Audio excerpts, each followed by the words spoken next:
নমস্কার বন্ধুরা, সবাইকে স্বাগতম জানাই টেক ইন বাংলার আরেকটি নতুন ভিডিওতে। আর আজকে আমি কথা বলতে চাই OnePlus 12 এর ব্যাপারে, কারণ এই ফোনটির নতুন লঞ্চ হলো এবং এর মধ্যে অনেক বড় বড় ক্লেম করা হয়েছে ডিসপ্লেকে নিয়ে। তো এটা কতটা সত্যি যে এর মধ্যে 4600 নিটস এর ডিসপ্লে দেওয়া? তো আজকে আমরা এই ফোনটির ব্যাপারেই দেখবো। তো আমার নাম আকাশ আর আপনারা দেখছেন টেক ইন বাংলা। তো টাইম নষ্ট না করে শুরু করা যাক। কিন্তু শুরু করার আগে যারা চ্যানেলে সাবস্ক্রাইব করোনি এখনো, অবশ্যই চ্যানেলকে সাবস্ক্রাইব করো, কারণ তোমাদের জন্য তো এটা ফ্রি, বাট আমার অনেক সাহায্য করে আর অনেক বেশি মোটিভেটও করে। তো চ্যানেলকে অবশ্যই করে সাবস্ক্রাইব করবেন। তো প্রথমত আমি কথা বলতে চাই এটির ডিজাইন অ্যান্ড বিল্ড কোয়ালিটি নিয়ে। আমরা যদি OnePlus 11 দেখি, ওখানে ছিল প্লাস্টিকের ফ্রেম, কিন্তু এখানে অ্যালুমিনিয়ামের ফ্রেম দিয়েছে OnePlus, যেটা আমার পার্সোনালি খুব ভালো লেগেছে। কারণ 40,000-এর ফোন প্লাস্টিকের শুনতে জানি কেমন লাগে যে ভাই 40,000-এর ফোন তো আবার প্লাস্টিকের ফ্রেম, কি সব চলছে। তো গতবারের থেকে এইবারে OnePlus এটি শুধরে নিয়েছে যে প্লাস্টিকের জায়গায় এখানে মেটালের ফ্রেম দিয়েছে, যেটি খুব সলিড এবং ভালো এবং প্রিমিয়াম।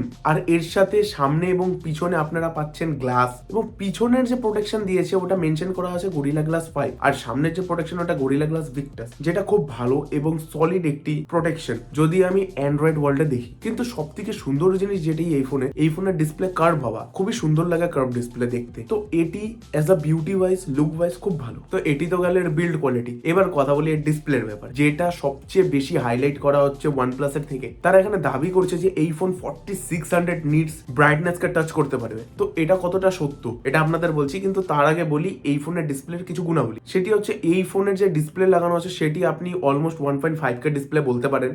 খুবই পিক্সেলেটেড ডিসপ্লে এবং সুন্দর ডিসপ্লে দেখতে, এবং কালার ক্যালিব্রেশন খুব ভালো, ব্রাইট এনাফ ডিসপ্লে, এবং এর মধ্যে LTPO টেকনোলজিও আপনারা পাচ্ছেন, যার সাহায্যে তার রিফ্রেশ রেটকে নিজের মতন অ্যাডজাস্ট করতে পারে, এবং যার মাধ্যমে আপনারা আপনাদের ব্যাটারি লাইফে একটু ইমপ্রুভমেন্ট পাবেন। তো এটি একটি খুবই ভালো বিষয় এই ফোনটির ডিসপ্লে। কিন্তু যেইটি OnePlus দাবি করে আসছে 4600 নিটস, এটা কতটা সত্যি? এটি 1% সত্যি যে এই ফোন 4600 নিটস ব্রাইটনেস কে টাচ করতে পারবে। গালি দিবেন না, গালি দেওয়ার আগে আমি রিজনটাও বলছি কারণ কি। 4600 নিটস মুখের কথা না, এবং আপনারা চাইলে ইউটিউবে ভিডিওস দেখতে পারেন এই ফোনটির ডিসপ্লের ব্যাপারে। যারা ডিসপ্লেকে এক্সট্রিমলি ভাবে টেস্ট করেছে তারা লাক্স মিটারে এখানে দেখেছে যে ম্যাক্সিমাম এখানে 1200 নিটস যাচ্ছে, তার বেশি যাচ্ছে না। কারণ কি? কারণ হচ্ছে ফোন বাই সাপোর্টই করে না 4600 নিটস। অ্যাকচুয়ালি অ্যামোলেড ডিসপ্লে এভাবে কাজ করে, অ্যামোলেড ডিসপ্লের মধ্যে যে প্রত্যেকটি পিক্সেল দেওয়া সব কটা নিজস্ব জ্বলার ক্ষমতা আছে। এর জন্যই বলে যে অ্যামোলেড ডিসপ্লের যে কালোটা হয় ব্ল্যাক পার্ট, সেটি প্রচন্ড ব্ল্যাক লাগে।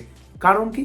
পিক্সেল তার লাইট বন্ধ করে নেয়, যার কারণে এটা অটোমেটিক ব্ল্যাক হয়ে যায়। তো সেরকমই প্রত্যেকটা পিক্সেলের নিজস্ব ব্রাইটনেস আছে। তো তার কারণে OnePlus এখানে ক্লেম করছে যে এই ফোন 4600 নিটস এর ব্রাইটনেস কে টাচ করতে পারে, কারণ পুরো ডিসপ্লেতে হয়তো কোনো কোনার একটা পিক্সেল 4600 নিটস অব্দি যেতে পারে। তো এটির উপর আপনারা একদম ধ্যান দিবেন না যে ডিসপ্লে কত বেশি নিটস কে সাপোর্ট করে, তার বদলে আপনি গুরুত্ব দিন যে ডিসপ্লের টিপিক্যাল ব্রাইটনেস কত। আর এই ডিসপ্লে টিপিক্যাল ব্রাইটনেস হচ্ছে 1600 নিট, যেটি আপনারা দেখলে অনুভব করতে পারবেন। কিন্তু সত্যি কথা বলছি আপনারা কি কেউই জীবনে এক্সপিরিয়েন্স করতে পারবে না 4600 নিটস এর ডিসপ্লে এই ফোনের থেকে, কারণ এই ফোনের ডিসপ্লে যেতেই পারবে না, এটা অসম্ভব। খুব জোর হলে একটি পিক্সেল যাবে। তো ওই হিসেবেই OnePlus এখানে ক্লেম করছে যে এই ফোন 4600 নিটস এর ব্রাইটনেস কে টাচ করতে পারে। তো এটি একদম মার্কেটিং টেকনিক। কোম্পানিজ জানে, ইভেন আমাদের মানুষের যে মেন্টালিটি, বাংলাতে একটা কথা আছে যে যত গুড় তত মিষ্টি, এরকম ব্যাপারে যে যত বড় নাম্বার হবে তত ভালো ডিসপ্লে আমার, যত বড় মেগাপিক্সেল হবে তত ভালো ক্যামেরা আমার। যদি তাই হতো ভাই, তাহলে অ্যাপেল বা স্যামসাং 12 মেগাপিক্সেলের ক্যামেরা নিয়ে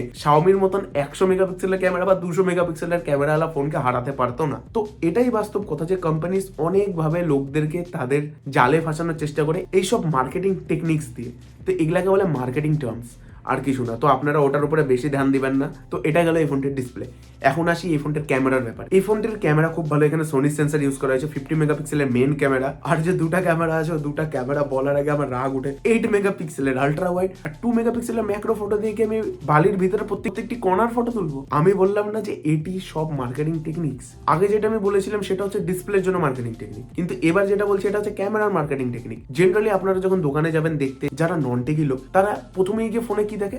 ডিসপ্লে আর ক্যামেরা। এটাই বাস্তব। তারা দেখে যে ফোনের মধ্যে আমার কতগুলি ক্যামেরা, তারা ভাবে 4টে ক্যামেরা বা 5টে ক্যামেরা থাকলে আমার ফোন খুবই ভালো। তো এরকমই এখানে কোম্পানিরা তাদের জাল বিছাচ্ছে ভাই, যাতে লোকজন আরো তাদের ফোন কিনে। আর তার কারণে তারা ফোনের 3টে ক্যামেরা, 4টে ক্যামেরা, 5টা ক্যামেরা করে দিচ্ছে, যে ক্যামেরাগুলো কোনো ইউজ নেই। 8 মেগাপিক্সেলের আলট্রা ওয়াইড 40,000-এ, যেই ক্যামেরা আগে আমরা 15,000-এ পেতাম, ওই ক্যামেরা এখন আমরা 40,000-এ কে পাচ্ছি। কোয়ালিটি তো একই থাকবে, কোয়ালিটি তো কোনো ডিফারেন্স নেই। এবং তাছাড়া আলট্রা ওয়াইড দিয়ে 4K তেও ভিডিও শুট করা যায় না, কারণ 4K তে ভিডিও শুট করার জন্য মিনিমাম 10 মেগাপিক্সেল মেগাপিক্সেল লাগে। তো এই বিষয়গুলি আপনারা অবশ্যই খেয়াল রাখবেন কোনো ফোন কেনার আগে। তো এখন আপনারা ভাবতে পারেন যে আকাশ তো খালি এই ফোনের সব খারাপ জিনিসগুলি বলে যাচ্ছে, ভালো জিনিস বলছে না, যে এই ফোনের মধ্যে Gen 2 লাগানো, কত ভালো ফোন, গ্রাফিক্স পারফরমেন্স ভালো, লাস্ট ইয়ারের ফ্ল্যাগশিপ প্রসেসর লাগানো, স্পিকার কোয়ালিটি ভালো, এগুলা তো বলছে না। আমি এগুলো বলছি না কারণ এই জিনিসগুলো আপনারা জেনে গেছেন অলরেডি যে এর মধ্যে কত কিছু ভালো আছে। আর আমি যদি এর মধ্যে ভালোর কথা বলি, হ্যাঁ অবভিয়াসলি ওর মধ্যে প্রসেসর আছে 8 Gen 2, যেটা লাস্ট ইয়ারের ফ্ল্যাগশিপ প্রসেসর। তো এটা খুবই ভালো প্রসেসর এবং যেই প্রাইসে পাওয়া যাচ্ছে 40,000, এটা জাস্টিফাইড।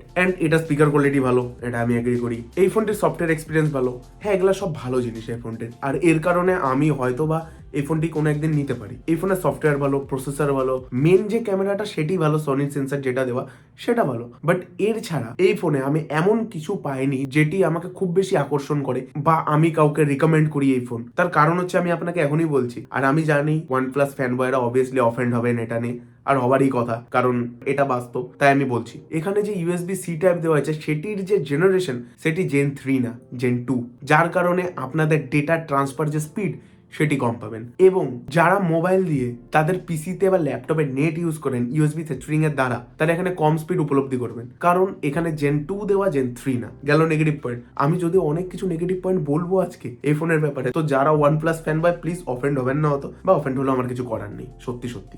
আর এখানে সব থেকে বড় যেটি স্ক্যাম হয়েছিল না এই ফোনের সাথে, আমার যে হিন্দি চ্যানেলটা আছে টেকের, ওখানে আমি বলেছি যে এখানে USB টাইপ ইউজ করা আছে, সেটা হয়েছে 4.0 256 জিবিটাতে। কারণ OnePlus এর যে অফিসিয়াল ওয়েবসাইট, ওখানেও লেখা 12 256 জিবি যে ভেরিয়েন্ট আছে ওর মধ্যে ইউজ করা হয়েছে UFS 4.0। কিন্তু যখন লোকে টেস্ট করেছে এই ফোনটাও, আদার্স ইউটিউবার্সরা যখন এটা টেস্ট করেছে, যেখানে দেখেছে UFS 3.1 দেওয়া, তো এটি বিশাল বড় স্ক্যাম হয়েছিল। যারা এই ফোনটি 256 জিবি ভেরিয়েন্ট শুধুমাত্র UFS 4.0 জন্য নিয়েছেন তাদের সাথে, তো এটির জন্য কি OnePlus তাদেরকে টাকা ফেরত দেবে? অবভিয়াসলি দিবে না। কারণ আমার হিন্দি ভিডিওতে আমি নিজে রেকমেন্ড করেছি, কারণ মাত্র 5,000 টাকা ডিফারেন্স, আর সেই জায়গায় আপনারা ডবল র্যাম পাচ্ছেন এবং ডবল স্টোরেজ পাচ্ছেন, তাও আবার UFS 4.0 এর মতন স্টোরেজ। তো আমিও সেখানে রেকমেন্ড করেছি ভাই যে যদি আপনাদের কাছে পয়সা থাকে তো আপনারা 5,000 বেশি দিয়ে অবশ্যই 12 জিবি আর 256 জিবিটা নেন। কিন্তু ভাই আমি এখন যা দেখছি, আমি রেকমেন্ড করে আমি ভুল করেছি। কোনো কোম্পানিকে তো ট্রাস্ট করা যাচ্ছে না। তারা তাদের অফিসিয়াল সাইডে উল্টাপাল্টা লিখছে, ভুল ইনফরমেশন দিচ্ছে যাতে ফোন তারা সেল করতে পারে। তো এগুলো কি উচিত? এগুলো উচিত না। OnePlus fan Boyra please offend হবেন না, কারণ আমি সত্যি কথা বলছি। তো এই জিনিসটি আমার খুব রাগ উঠেছে OnePlus এর উপরে। কিন্তু এখানে যে সবই খারাপ তা না, কিছু জিনিস ভালোও আছে। এর মধ্যে যে র্যাম টাইপ ইউজ করা হয়েছে ওইটা একদম লেটেস্ট র্যাম টাইপ ইউজ করা হয়েছে, LPDDR5X র্যাম দিয়েছে, যেটি খুব ভালো। এবং এর মধ্যে যে ব্যাটারি দেওয়া আছে, এটা সব থেকে বড় ব্যাটারি এখনো অব্দি OnePlus এর যে কোনো ফোনের মধ্যে। 5500 mAh এর ব্যাটারি উইথ 100W চার্জিং, যেটা খুবই ভালো কম্বিনেশন। এর চার্জার খুব তাড়াতাড়ি ফোনটিকে চার্জ করে দিবে, আর 5,500 mAh যে ব্যাটারি আছে সেটি আরামসে আপনার 1 থেকে 1.5 দিন বের করে দিবে। তো এটি একটি খুব ভালো কম্বিনেশন মানুষের চোখ খারাপ করার জন্য। আবে সালে না, এটা তো জোক। কিন্তু যাদের অরিজিনালি নিড, যাদের কাছে টাইমের কমই থাকে, তাদের জন্য এটি খুবই ভালো জিনিস। আর তার সাথে সাথে এর মধ্যে OnePlus এর নতুন ক্রায়ো ভেলোসিটি কুলিং চেম্বার দেওয়া, আর যার কারণে OnePlus ক্লেম করছে যে এই ফোনটি অত বেশি গরম হবে না। তো এটা তো সময় বলবে যে ফোনটি কতটা গরম হয় কি হয় না। আর তাছাড়া এই ফোনটিকে OnePlus 3 বছরের মেজর সফটওয়্যার আপডেট আর 4 বছরের সিকিউরিটি আপডেট দিবে। তো এই বিষয়টি ভালো, বাট 4 বছর হলে আরো বেশি ভালো হতো, কারণ 40,000 পে করছি, পার ইয়ার 10,000।